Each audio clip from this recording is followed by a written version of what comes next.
Welcome back to Living 757.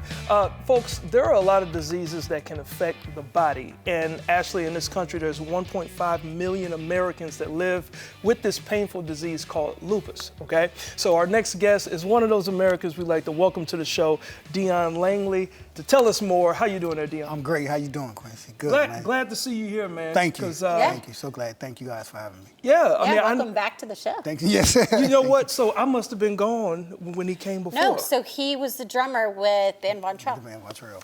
Nice. That's okay, it. so beam to the home. I get it. Okay, I'm a little slow. So I know I know a lot of people that live with the disease, and I've seen the effect that it has on the body. Can you just, explain, like, when you learned that you had lupus?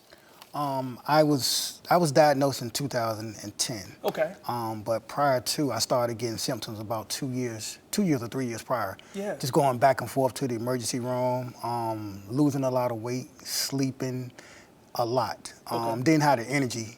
But as a man, we try to fight through it and try to tough it out. So it was more of a pride thing too, and not wanting to feel weak, because lupus is determined as a woman's disease. Yes. So with that being said, there's only 10% of men that do have lupus. Yeah, worldwide. and I found out that Nick Cannon, the superstar Nick Cannon has it. I had no idea and all the stuff that he actually does. Yes. So the fact that he lives with that and the pains that you guys have to go through. Wow. Yeah. So 2010. Huh? Yes, sir. So, and again, as a man, nobody really wants to talk about lupus. Right. That's why I advocate for it, because I want to be that voice of reason and let people know that it's okay. But those symptoms, you just can't do the normal things, and I was so grateful for my kids and my family to help me get me through that process. Yeah. But I was diagnosed in 2010, though. Okay.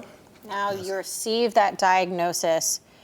How did you feel? Like, how did it make you feel to hear that that's what was going on with you? Scared. You fear what you don't understand. And when I first got diagnosed with lupus, I didn't know what it was at all. So at that moment, I thought I was going to die. And the first 2 or 3 years, I didn't tell nobody, because it was just that fear.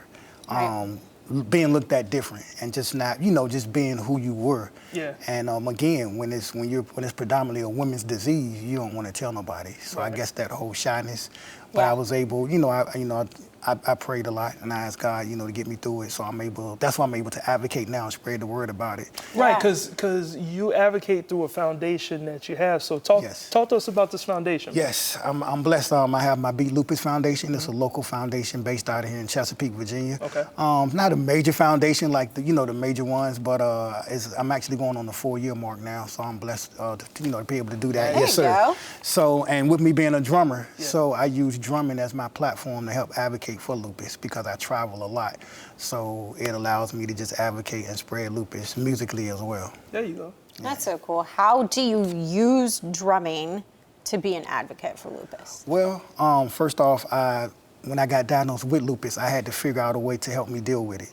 Right. So at the time when the hashtag started getting popular, I just created a shirt and just said hashtag beat lupus. And I started just wearing it every time I play drums or wear it anywhere. So like right now, you see hashtag beat lupus. Right. So I love it. Right. So again, I just started wearing that and people started noticing. So when people started noticing, they started asking questions. And when people ask questions, it gives me that chance to, the opportunity to advocate and spread awareness. Right. And it shocks them when they realize that I have lupus, being a male. Yeah. And since then, I've just been blessed, just to start my own apparel company. Like, this is my own T-shirt company right here. Yeah. So I have my own T-shirt apparel clothing line now with my foundation.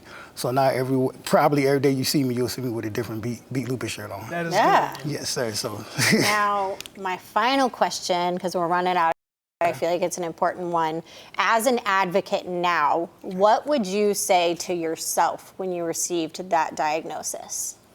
What did I say to myself? What would you say to yourself? What would I say to myself? Yeah. Oh, okay. That scared person who found out that they had lupus. What would you say? I would say it's a mental battle. You can't beat lupus physically, because lupus is going to do what it does. There's nothing that we can do physically. Lupus comes and goes whenever it wants to. Yeah.